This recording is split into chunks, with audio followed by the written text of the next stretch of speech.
There was once a poor widow with an only son, and whose brother-in-law was a steward. One day she said to her child, "Go to your uncle, and ask him to give you something, to keep you from starving."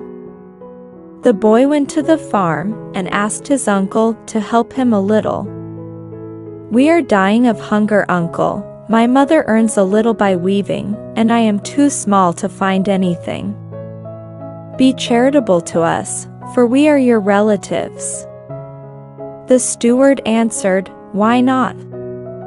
You should have come sooner, and I would have helped you the sooner. But now, I will give you something to support you always, without need of anything more. I will give you this little ass, that lays money. You have only to put a cloth under him, and he will fill it for you with handsome coins. But take care, don't tell it, and don't leave this animal with anyone." The youth departed in joy, and after he had traveled a long way, he stopped at an inn to sleep, for his house was distant. He said to the landlord, "Give me a lodging, but look, my ass spends the night with me." "What?" said the landlord, "what are you thinking about? It cannot be." The youth replied, "Yes, it can be, because my ass does not leave my side."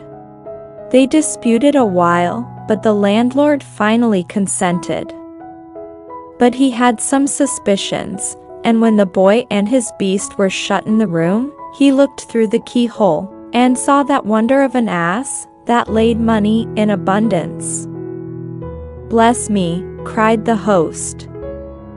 "I should be a fool, indeed, if I let this piece of good fortune escape my hands."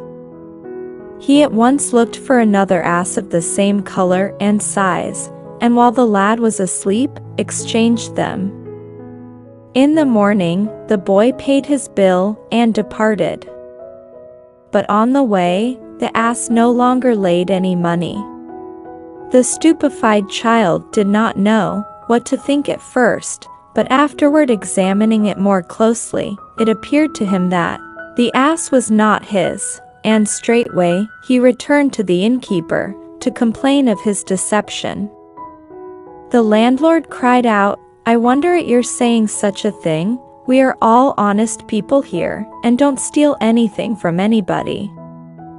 Go away, blockhead, or you will find something to remember a while." The child, weeping, had to depart with his ass, and he went back to his uncle's farm, and told him what had happened.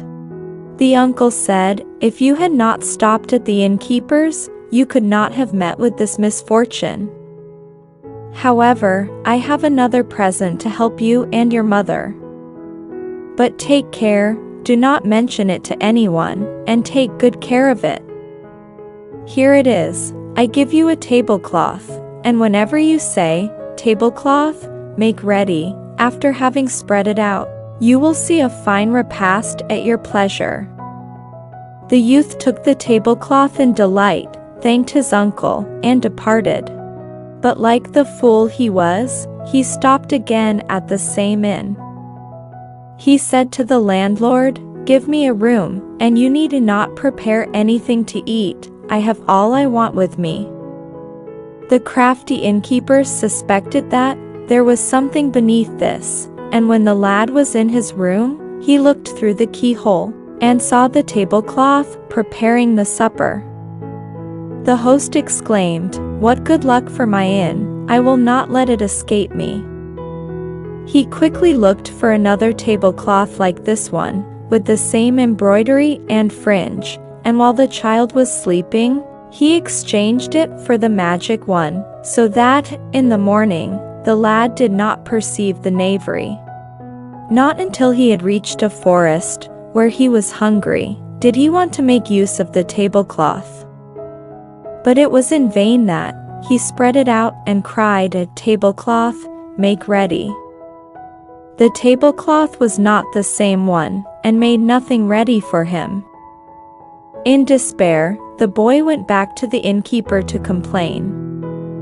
The landlord would have thrashed him, if he had not run away, and he ran until he reached his uncle's. His uncle, when he saw him in such a plight, said, "Oh, what is the matter?" "Uncle," said the boy, "the same innkeeper has changed the tablecloth too for me."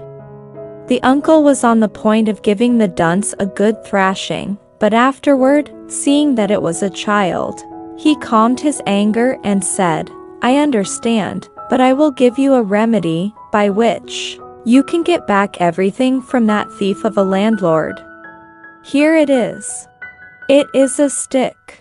Hide it under your bolster, and if anyone comes to rob you of it, say to it in a low voice, 'Beat, beat,' and it will continue to do so, until you say to it, 'Stop.'" Imagine how joyfully the boy took the stick.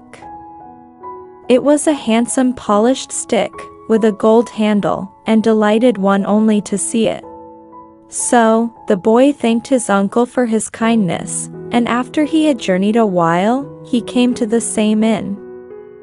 He said, "Landlord, I wish to lodge here tonight." The landlord at once drew his conclusions about the stick, which the boy carried openly in his hands. And at night, when the lad appeared to be sound asleep, but really was on the watch, the landlord felt softly under the bolster, and drew out the stick. The boy, although it was dark, perceived the theft, and said in a low voice, "Beat, beat, beat." Suddenly, blows were rained down without mercy, everything broke into pieces, the chest of drawers, the looking-glass, all the chairs, the glass in the windows, and the landlord, and those that came at the noise, beaten nearly to death. The landlord screamed to split his throat, "Save me, boy, I am dead." The boy answered, "What? I will not deliver you, if you do not give me back my property, the ass that lays gold, and the tablecloth that prepares dinner." And if the landlord did not want to die of the blows, he had to consent to the boy's wishes. When he had his things back, the boy went home to his mother, and told her what had happened to him. And then said, "Now, we do not need anything more.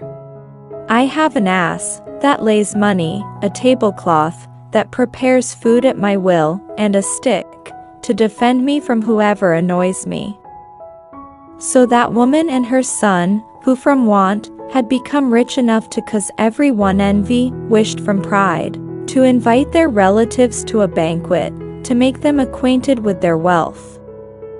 On the appointed day, the relatives came to the woman's new house.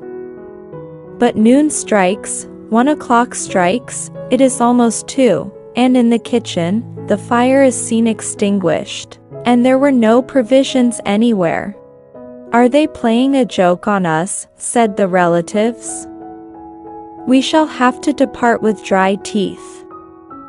At that moment, however, the clock struck 2, and the lad, after spreading the cloth on the table, commanded, "Tablecloth, prepare a grand banquet." In short, those people had a fine dinner, and many presents in money, and the boy and his mother remained in triumph and joy. Thank you.